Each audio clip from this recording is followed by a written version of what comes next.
A passionate instigator and dynamic problem solver, Dr. Kevin Ross Emery, the host of the Dr. Kevin Radio Show, will be taking you outside the box, behind the curtain, and identifying the load of BS we are fed every day. And now, Dr. Kevin.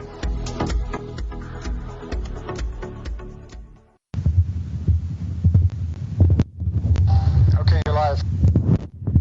Hello, hello, hello, and welcome to the Dr. Kevin Show, where we're challenging everyone and everything here on OMTimes Radio, where we change the world one ohm at a time. So we want to welcome you back, and we're excited to be here with you this week. For those of you who are not familiar, or this may be your first time, or you haven't visited for a while, go to facebook.com/MyDrKevin, MYDRKEVIN. That's facebook.com/MyDrKevin. You're going to see a picture of today's lovely guest and a write-up about the show.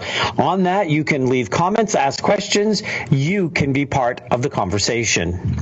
Remember, it's easy to sit back and complain about the world, but it doesn't really do anything but make it, believe it or not, worse. But if you get up, take action, get off the couch, get in front of the, get away from the TV, get away from the computer games, and go out and take some action to make a difference in the world. And the action we're inviting you to take tonight is be part of this conversation, ask good questions, learn new things, have information that you can share that can empower your lives and the lives of those that you love. You can do that again by coming to facebook.com/MyDrKevin, MYDRKVIN. Look there, and that's where you can write your questions, and you can be part of the dialogue. And it's all about being part of the dialogue. So, as always, we start with my hot. Now, hot topic to me that makes me feel warm and fuzzy underneath the collar, or it can make me hot under the collar. Kind of depends which way it goes. So, last week we did a warm and fuzzy, but I oftentimes get told I do a lot of hot under the collar. So we're going to do another warm and fuzzy. And this warm and fuzzy is about the true nature of man. And, you know, again and again and again, when you have a tragedy, when you have something going on, when you have a Hurricane Katrina, or you have, a tidal wave or a monsoon, or you have volcanoes or earthquakes, when you have lots of people dying, when there's lots of reason for man to rally together, you find that man will rally together. You find that people will come out of nowhere. They will contribute money or time or effort. They'll send packages. They'll help out. And you know what? That is just part of man being man. And that's the part of man that not only do we want to promote and support, but it's the part of man that tells you that man inherently is good. Now, there are a lot of things out there that makes man go into survival, into fear, goes into places where some of those less attractive qualities come out. But when bad things happen, people are more likely to help than not, unless they become so depressed, so apathetic, so separated, so fearful. And how does that happen? Media, institutions, and our government. They keep us afraid. They push us to be apathetic. They want us depressed. They do it through what they put in the water, what they approve of in the food, the way that they push the drugs. They do that so we kind of just lump along. But when we're not just lumping along, we're out there not only making a difference in the world, creating beautiful art and music and dance and theater and poetry and all sorts of things, but we're helping each other. We're caring about each other. We're stepping up to the plate. We need to get more people to realize that a lot of the fear is illusion. And if they would let the illusion, fear, go away, if they would remember their humanity, their heart, that their true nature is actually one of service. And so that's my warm and fuzzy today that I wanted to talk about. Remember, you were born for service. We get joy out of service. Service is a kind of love. It's a kind of connection. And when we do that, we thrive. We have brain chemicals that go all crazy, and they do the Macarena in our brain, making us feel light and happy and more joyful in the world. But we have to drive back the fear. We have to turn off the media. We have to stand up and speak out and say, we're tired of being sheeple. So, that being said, I am now going to introduce tonight's guest. Well, her official name on all of her diplomas and all of that is Sarah Waite. But Sarah likes to be called Sally. And we like to call her Sally because we like Sally. We actually have known Sally for a while. We didn't even know that we really knew Sally all that well until Sally and I sat down and remembered that we have broken bread. Sally is an author and a retired clinical therapist. She, in her own words, is started a new thing called C-Star Stories, and it's the result of her efforts to write and illustrate stories for children to help them understand their often complex parents. In her practice, she worked with children from ages 2 to 10, often with their parents, guardians, foster parents, or adoptive parents present. Everyone was angry in my family, and that's just the way it was, said one child as she made a scene in the dollhouse with police arriving to question her problem grandma and having tea instead. 2 Pills is her first story, and then the second story is Pocket Time is written and waiting for illustrations. Her third story resides in her mind's eye and concerns a dad moose who kills a mum deer. Now that sounds like a mum deer. And now that she has time to devote to her storytelling, she's out there sharing her stories of families and taking her years of practice and helping lots of people. You can find out more about Sally at cstarstories.com. Sally, are you there? Yes, I am. Hey, how are you doing tonight? I'm laughing at your mum deer. Oh, okay. Well, it's nice to know that I can still make some people laugh. Laughter's good. Laughter's healing. I agree. So, Sally, what do you think of my hot topic, my warm and fuzzy topic? Do you think people are inherently good and just need to be encouraged, or do you think it's a mixed bag? No, I agree with you. I think my only addition would be true nature of human. Because I'm a woman. So when I hear true nature of man, I go all a little bit of a that's not okay. You get your feminist on. Yes, I do. I just my feminine button just like that. Oh, well, I just didn't know that. It's too bad after you left yesterday. Sally was actually visiting me at one of the shops that I do work at called Leaping Lizards in Portland, Maine. And I was there yesterday seeing clients and doing sessions. And Sally stopped by and we had a talk.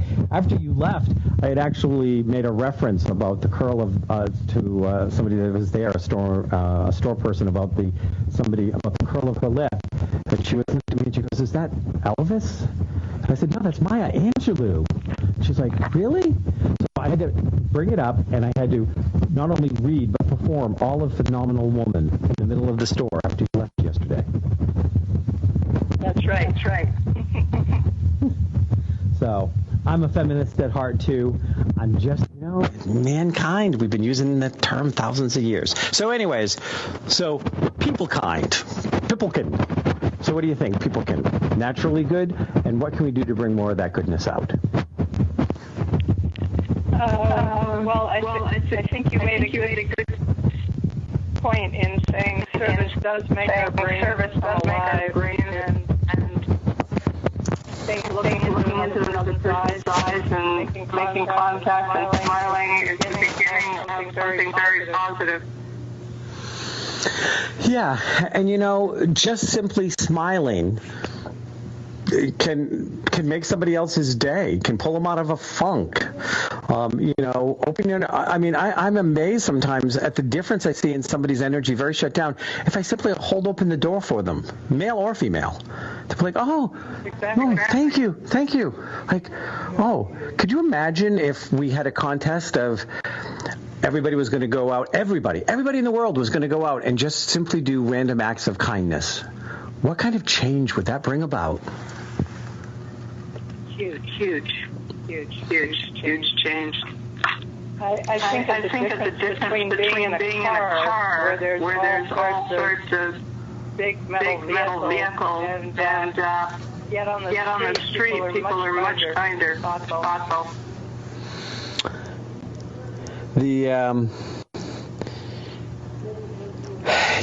And I think that we've been maneuvered into isolation and separation because it truly serves the institutions to keep us at each other's throats, to keep us feeling isolated, to keep us feeling a little unmotivated, to keep us a little depressed. Or we're going to stand up and we're going to say, hey, what you're doing isn't right. Well, I think the materialist capitalist society of ours doesn't support what I would call democracy, which is where we honor every single person. And that's our music, and we'll be right back.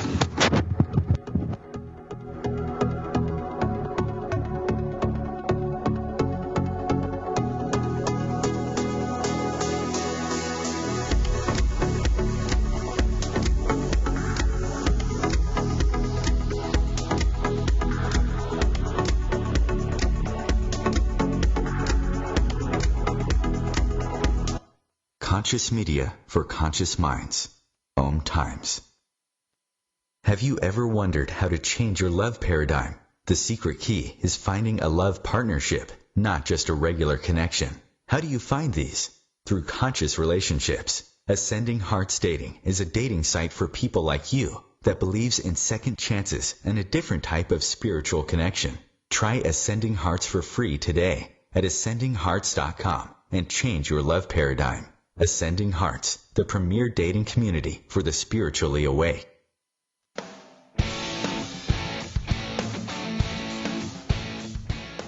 Looking for inspiration? Want to be inspired? Not sure where to go? Find Mark and Kim every Wednesdays at 3 p.m. Eastern on Inspired Living. Topics will elevate consciousness and range from metaphysics to the human and social experience and all things spiritual. Welcome to an inspired community that offers support, encouragement, and new ways of thinking. You are the inspired and the inspiration.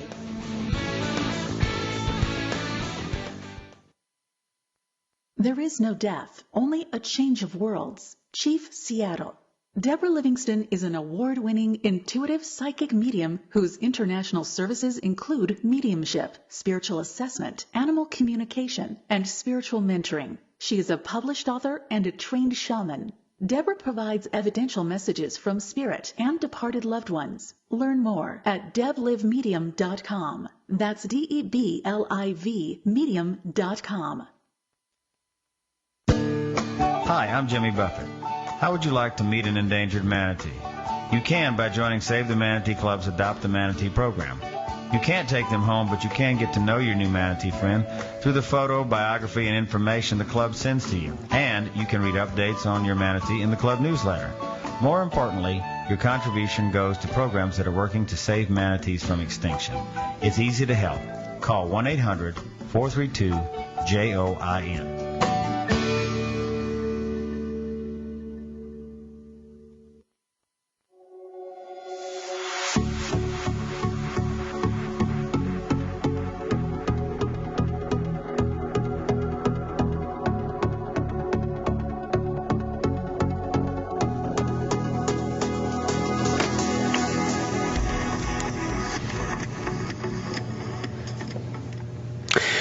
Hello, and welcome back to the Dr. Kevin Show here on OMTimes, where we're changing the world one Om at a time. Our guest tonight is Sally Waite, actually she's Sarah Waite, but we don't tell anybody. So Sally Waite is a retired clinical therapist. She's written a couple of books and has a third one that's going to be coming out. And she looks at Sea Star Stories as a vehicle for helping children with trauma and also their families families, their therapists, and teachers, as well as the general public.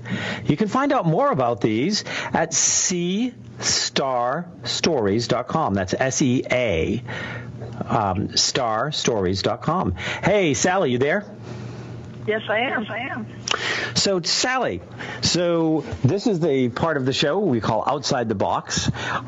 So where would you like to take my listeners outside the box? Where would you like to stretch their comfort zones and help them have a larger perspective of living and life?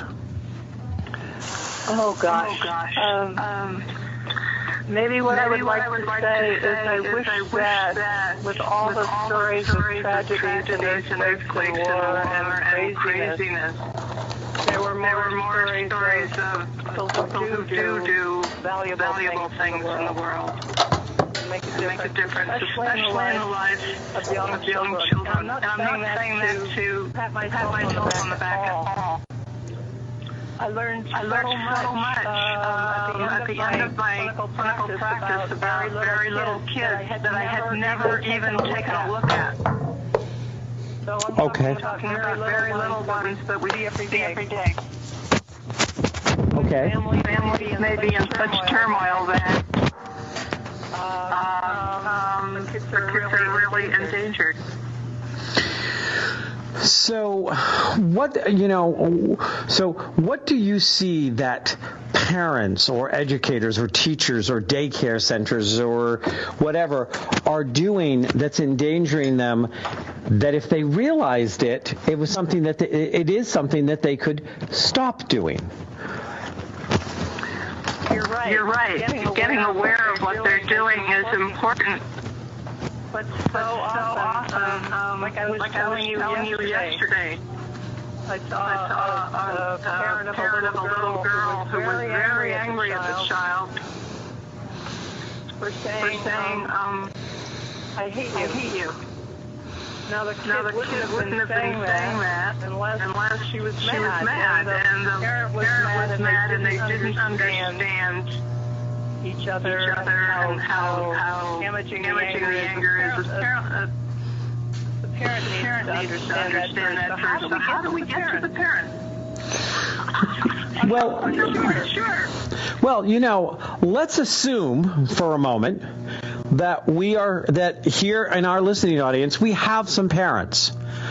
And first of all, I'm a firm believer that in interchanges with children where you're correcting them, there should never be emotions involved. If you have to correct your child or create a safe space for your child, you should never do it in anger. You should never be there. I mean, that's me. That's what I've been telling my people for years. But so you have a child, you're outside, they're acting up, there's an issue, they're having an issue, you're having an issue. Whatever that story is, what would be the right response? My parents are listening to you right now. Their child who's 4 years old and is very frustrated because they just didn't get their way. Maybe they wanted something and you didn't get them for it. They wanted a candy bar and you're not going to buy them a candy bar. And they go, I hate you. What does that parent do? Tell my parents, what should they do? Exactly. Well, okay. Let's see. There's no magic bullet here. If they simply realize how upset they are and give a kid what do you say? Five. Count to three and say calm yourself. I mean, really, it's hard for me to answer that question, Kevin.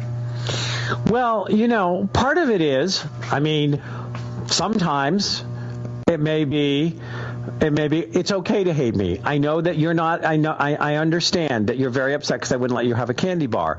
Now, do you want to know why I won't let you have a candy bar? Do you want to talk about this? I hear you. So, I always start with, let's acknowledge that the child has a right to whatever feeling they're having. That's where I start. Yeah.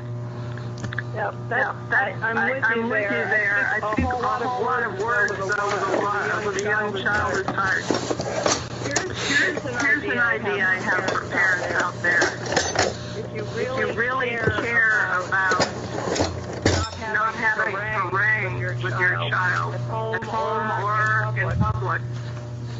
a book called 1, 2, 3 Magic. That to me is brilliant. Okay. A lot of words. The parent will say, after explaining what they're going to do to the kid, they'll say, one, when the kid is off the wall, and if the kid doesn't calm down, the parent says 2.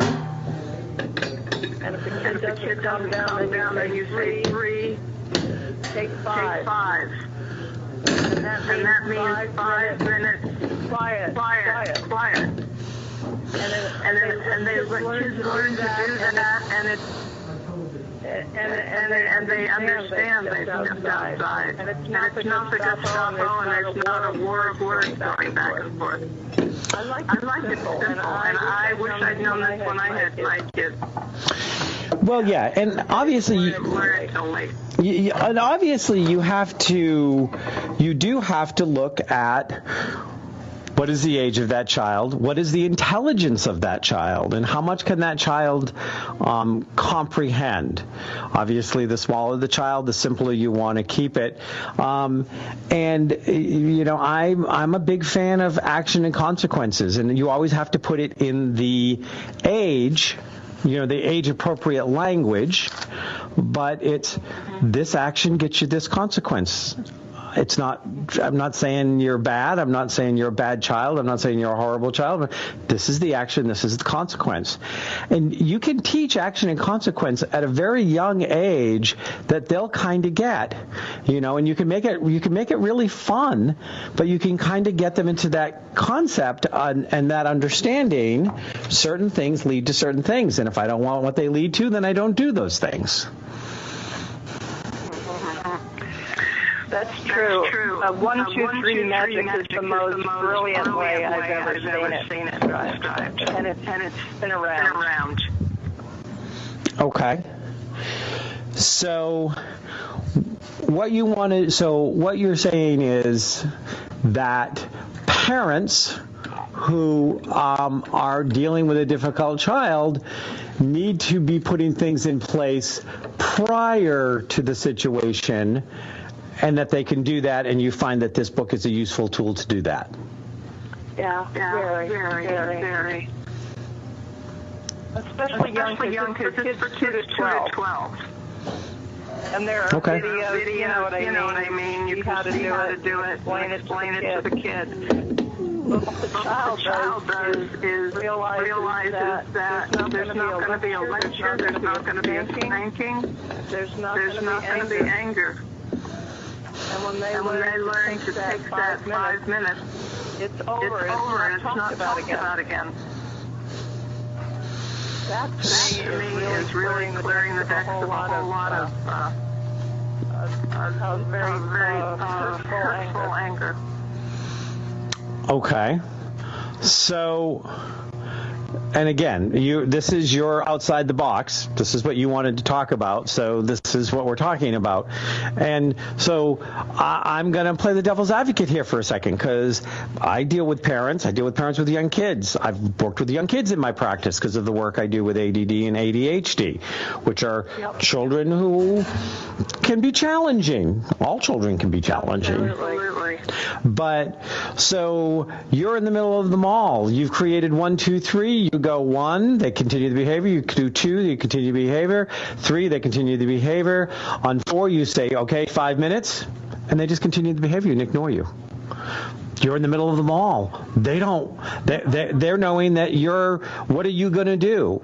It's not like you're going to beat them. Not that we're advocating beating. But, I know.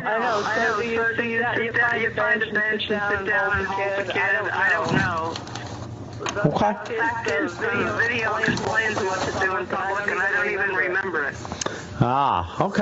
Okay.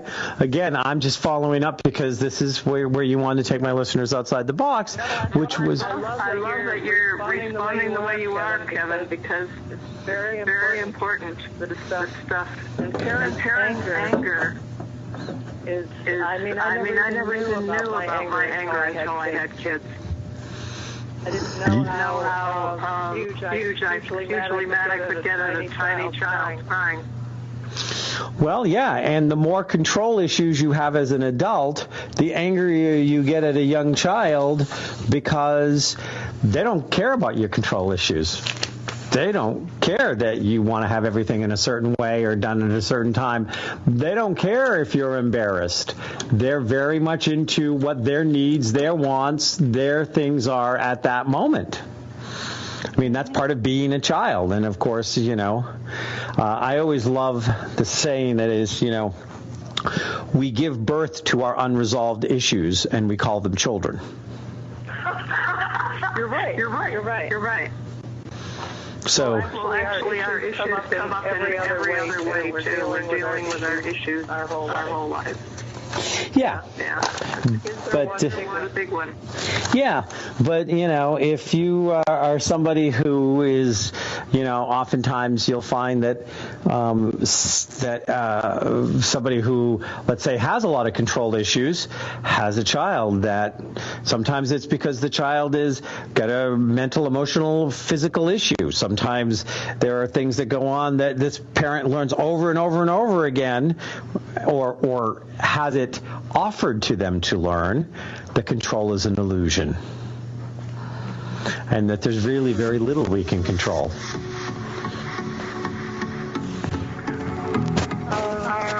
Yeah. But I think children need to know okay, and nobody heard that because the music, I guess you can't hear the music. It's playing in my ears, but the music came on. I'm sorry. I forget you can't hear it. So, okay. So, Chris, was that any better? The Real Conscious Connection. OMTimes Radio. IOM FM.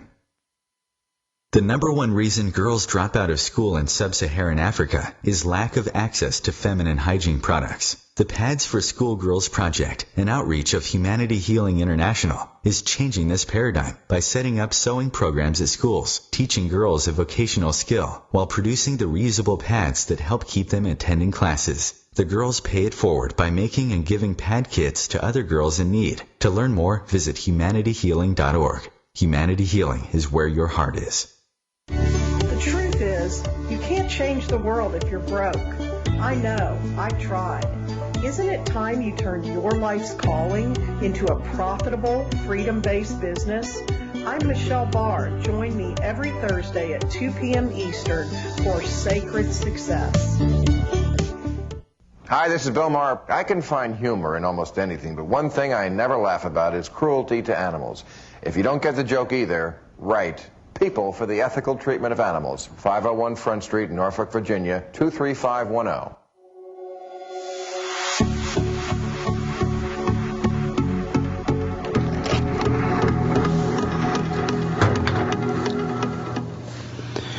Hello, and welcome back to the Dr. Kevin Show here on OMTimes, where we're changing the world one Om at a time. And here on the Dr. Kevin Show, we challenge everything and everyone.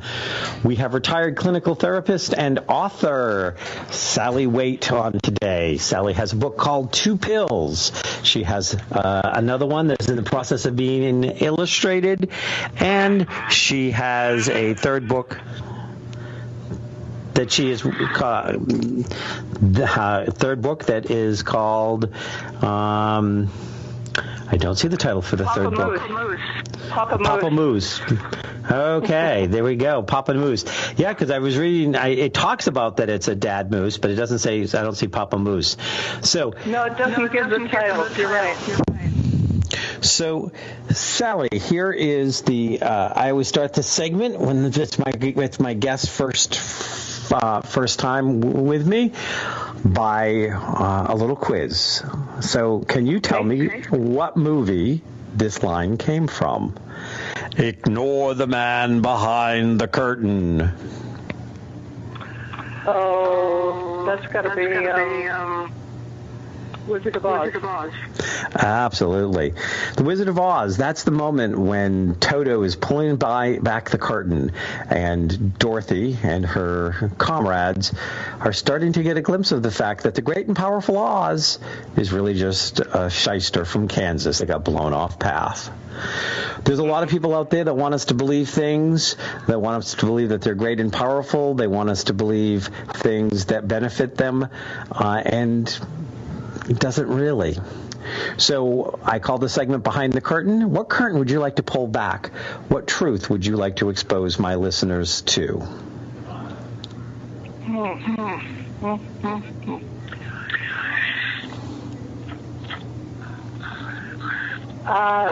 The reason I'm so hesitant is because I don't really have a major truth, and I'm not somebody who wants to preach to anybody.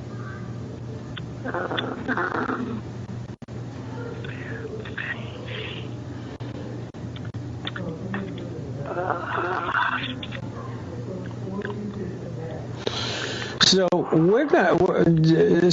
we're going to move on from this. This is why I send the questions early, so people can think about them and have them ready, Sally. I know. I'm you sorry. failed your homework. So I'm gonna, based on our subject, I'm gonna introduce a truth, and we're going to talk about it. And that truth is that even in the womb, if you direct frustration, anxiety, or anger at your child, they will pick it up. They do take it in. Your child may only be days old, but they know if you're hollering and screaming at them or about them. When parents fight in front of a small child that can't speak yet, they're thinking, oh, well, they don't understand what I'm going to say. And they may or may not ever have conscious memories of it, but it will leave impressions in the child's energy, in the child's body, in the child. It will help. It helps to form the child's view of the world, which may be scared, frightful, angry, any number of things. So the truth that I would like you and I to talk about is the truth of the fact that from conception till the day you die, your children are affected by what you say, what you do, and what you direct at them, even if you don't think that they understand. So on that note, I'm going to let you chime in. I love what you're saying. I agree 100%. I think where I come, I guess what I would like parents to know is that how do I say it?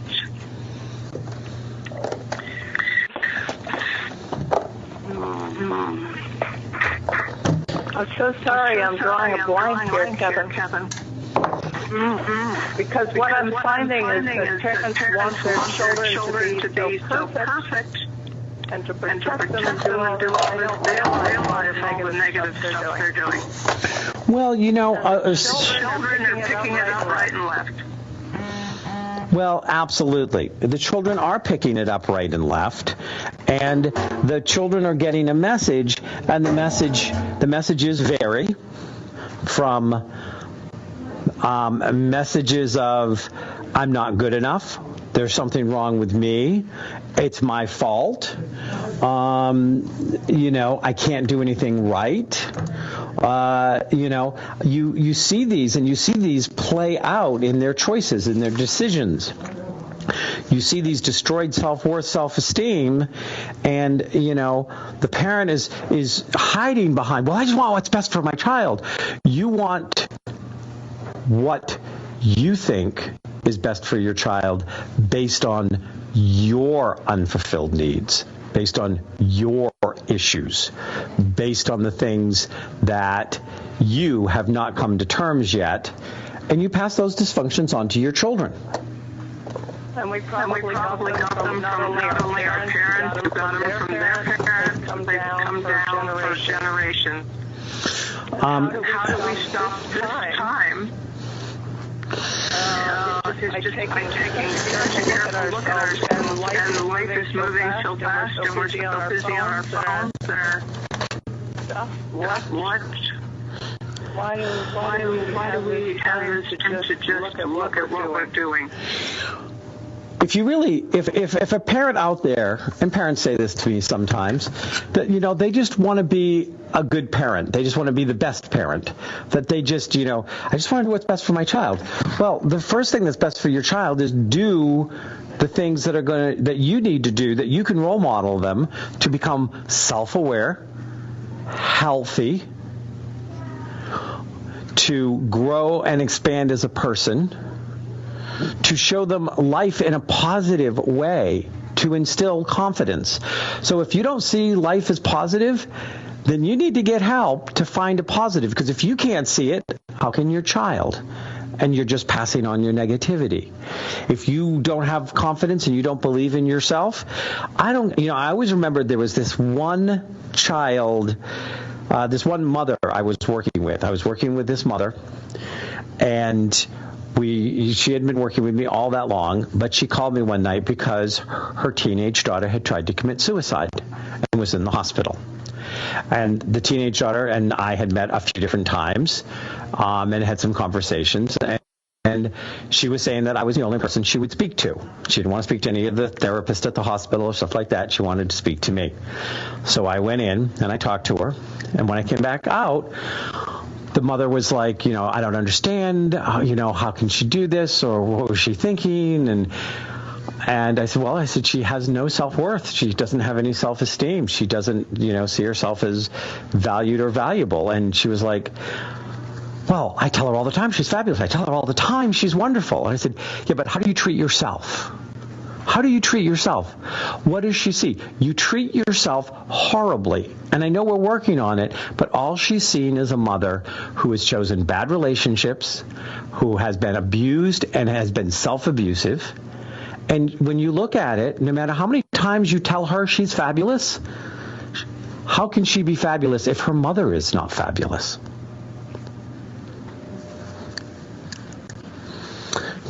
Now, did you find things like... We give children ourselves are the parts of us that we have not even examined at times. So the first step to being a good parent is to become and be a good person. Not a good person according to somebody else or some other teaching. It's to become a good person as in a person who likes themselves, a person who is self-aware. Well, as you were saying in the hot topic, if we could each realize that in our true nature we are good and blessed people. Instead of, I don't make the mark, or I'm not good enough. Just understand that we are all good. That's a huge. To love ourselves first makes it easy to love everybody else. That's my experience. Absolutely. So, if you're having a child that's struggling with self-worth, self-esteem, if you're having a child that's struggling with finding their place in the world or feeling good about themselves, the first question a parent has to ask is, who role modeled to them that they should feel bad? Or who set them up to fail? And I watch parents do this all the time, as I'm sure you did in your practice. So they set children up to fail because they want the child to be who they want them to be instead of who the child is. Well, it's like a child is nurturing a plant. A lot of water and sun. Very important. To be protected. And a lot of children are not protected because their parents are so broken. Yep. And then after you started working on yourself and your own self-worth and your own self-esteem, after you started making those changes, then the other thing you need to do is learn who your child is. Children come in with personalities. People think that they're supposed to shape and mold and make their child who they are. Wrong. Your child was already somebody when they were born. Your job is to discover who that somebody is, not to make them who you want them to be. How often did that come up in your practice?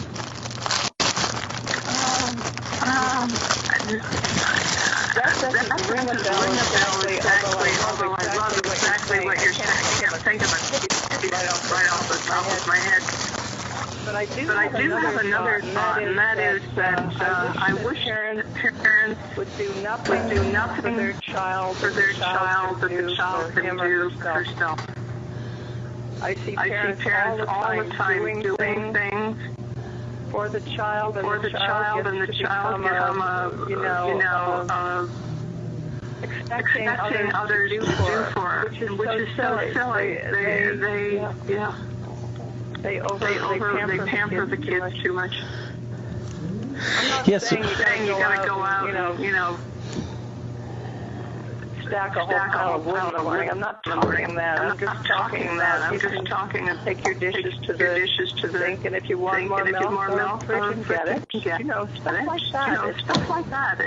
It's don't ever do anything for your child that your child can do. Yep, you have to teach children how to be self-sufficient. And there's our music, and we'll be right back for our last segment of the Dr. Kevin Show.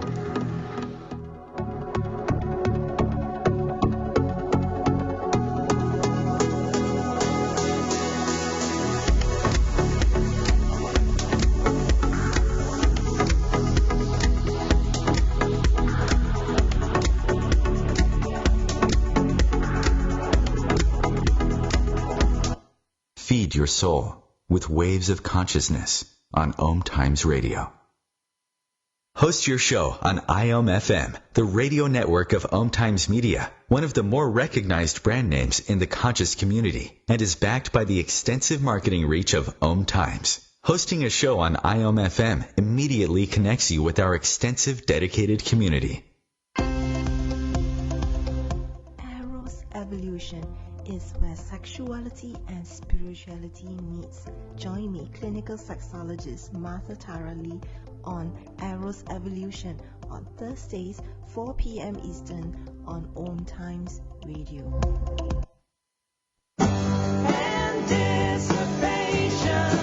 Hi, this is Carly Simon for LifeBeat. The music industry fights AIDS. The AIDS crisis isn't over. There have been amazing scientific breakthroughs, but people are still dying, and your local AIDS organization needs your help more now than ever. Volunteer and make a difference.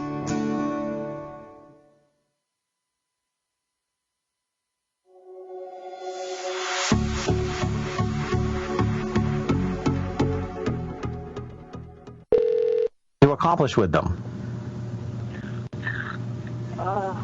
I missed the whole comment. Tell us about your books.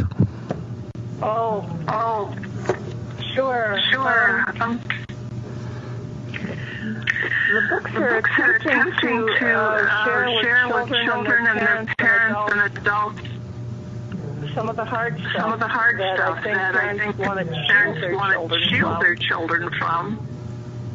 And so rather than everything looking good, I'm talking about looking at what is addiction to pills and in the hopes that a child will have a very powerful brain drain. And I also have another book called Time about children who have had either no contact or touch with the parent or abusive touch. To know that the parent couldn't have done anything else because they hadn't had the good parenting they needed. And I just think our whole society needs to look at the situations that aren't pretty. So now you called the first book Two Pills. Where did that name come from? Well, I was wanting to explain to a child whose dad was in jail what got in there, and I had a dear friend who said, why not have the pills tell the story? Because I don't want blame in any of the stories. So two pills. One the kid's vitamin pill, and another one is called the Y pill. And those two pills flew her in, and she gets it.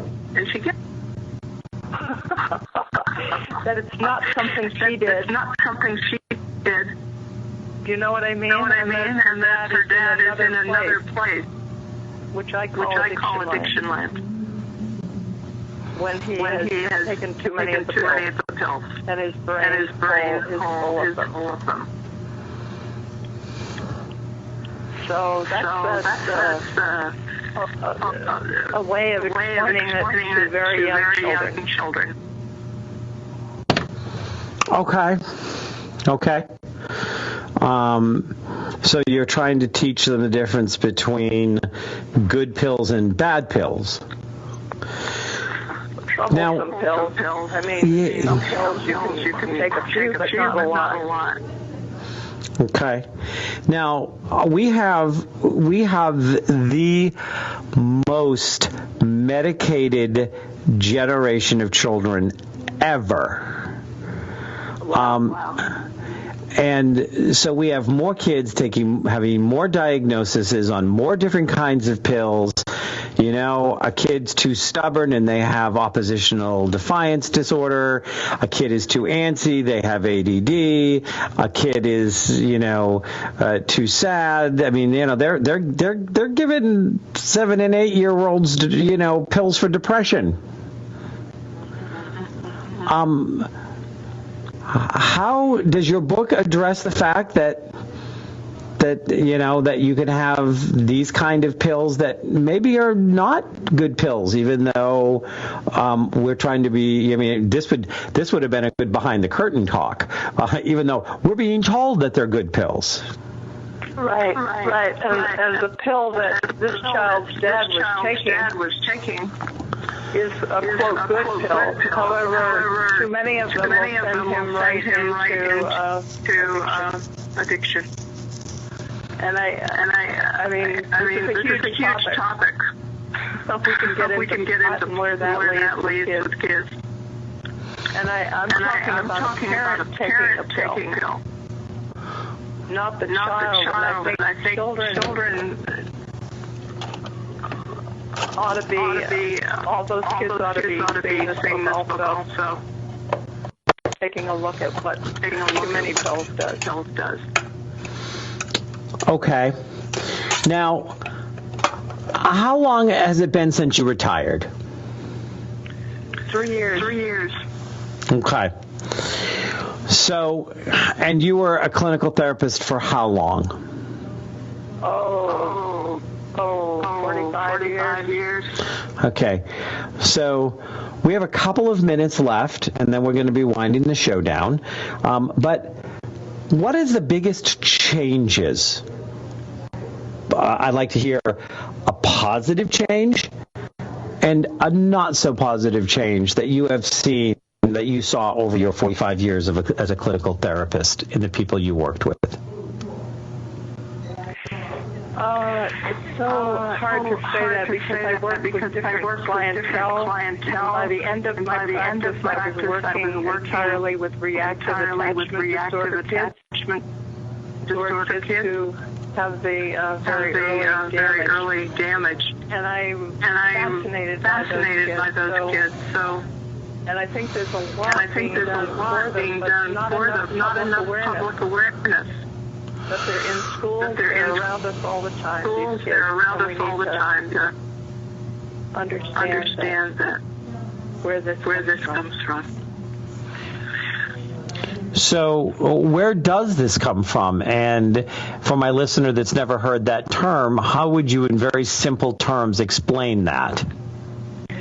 Reactive attachment disorder is when a child is either not touched or doesn't attach with the parent. The parent might be retarded, depressed, or doing drugs, or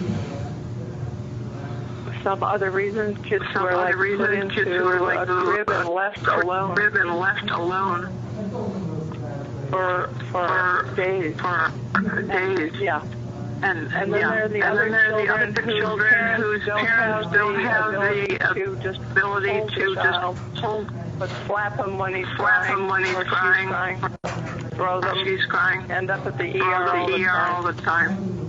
So these are kids with situations that are stunning to me. I couldn't even believe it when I started getting these kids.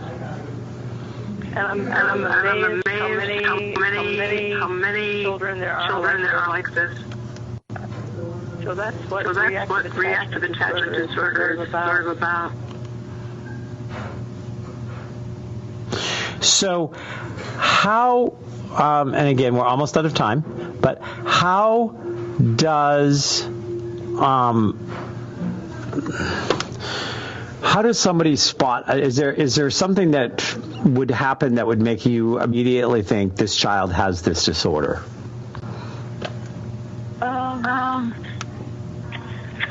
Children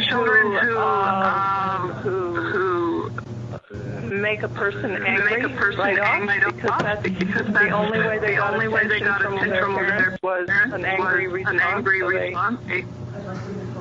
So that's one. Kids who don't want to be touched at all, and I'm talking kids on the autism scale. But there are other children who are that way. Or else they will come and sit on your lap and be all of you. Very, very, very unusual and unhealthy behavior for a child. Okay, so we're going to be I'm going to be signing off with you. Any closing words, and where can people get your books?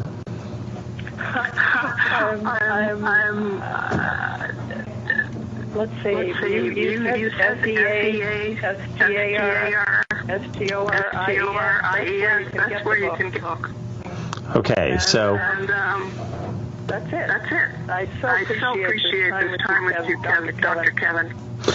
Well, I'm glad that we had you on the show. I have seen the book that just got illustrated, Papa Moose, and had access to. That was pocket time. Pocket time. I can't keep them straight. So I want to thank you for coming on, and you have a great day, and I'm going to let you go ahead and hang up now. That is Sally Waite. Sally Waite is a retired clinical social worker. She was a clinical therapist, She was a clinical therapist for 45 years. She retired 3 years ago, and she has a book out called Two Pills, and she has one that just finished getting illustrated called Pocket Time, and she's working on her third book called Papa Moose. This is all part of what she calls the C-Star Stories. And she views the C-Star Stories as a vehicle for helping children with trauma, and also their families, their therapists and teachers, as well as the general public. You can find out more about Sally at cstarstories.com. Again, that's SEASTARSTORIES.com. Or you can always come to Facebook /MyDrKevin, where you will see a picture of Sally, about Sally, and a link to Sally's website and Sally's stuff. So we want to thank Sally for being on the show today, and talking about some of those things that, a lot of parents struggle with. How do you deal with a child who's acting out? How do you keep your temper? And how can you tell if something has happened to a child that may need some additional help? At the end of the day, if you want to be a good parent, you need to be a good person. You always want to remember that your child will always look to you and was going to learn things from you, I always say, until 3 days after your death. Because even how you chose to die and the mess you did or did not leave them with will teach them something. See you next week. Oh, my God.